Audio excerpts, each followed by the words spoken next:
Hey, Wilf, Airbnb in a press release says that it has filed confidentially its S-1 for an initial public offering. Remember, a few weeks ago, we had reported, according to a source, that Airbnb could go public or file confidentially as early as August, and shares could be trading by the end of this year. So those plans look like they are intact. However, just because it's filed confidentially doesn't mean that it has to go forward with an IPO anytime soon. So there is still a possibility that it could be pushed out into next year. Now, I want to note that in June, Brian Chesky told us that at this point, they're not ruling out going public this year, but he wants the world to be ready for Airbnb, and that means that travel needs to see a little bit more to stay in recovery, and the market needs to recover a bit. So this would suggest that he is seeing a recovery. Certainly, we are seeing markets at record highs.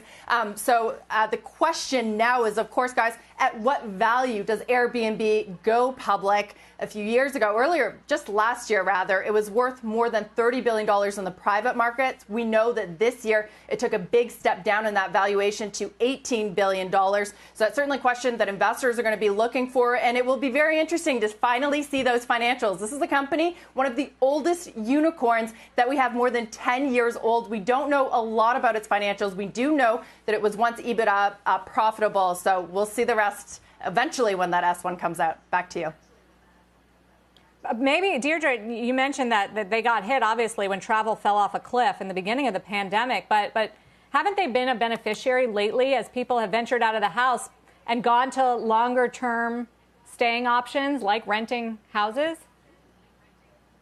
Well, what Chesky says is that they have seen a return, and he also said that travel is never going to come back in the way that it was. But, they think that they are uniquely positioned for a new era of travel, post-COVID travel, when people want to take more road trips and travel within their own countries. So it is quite remarkable, actually, the recovery that we have seen, what little they have given us about the recovery here in the United States.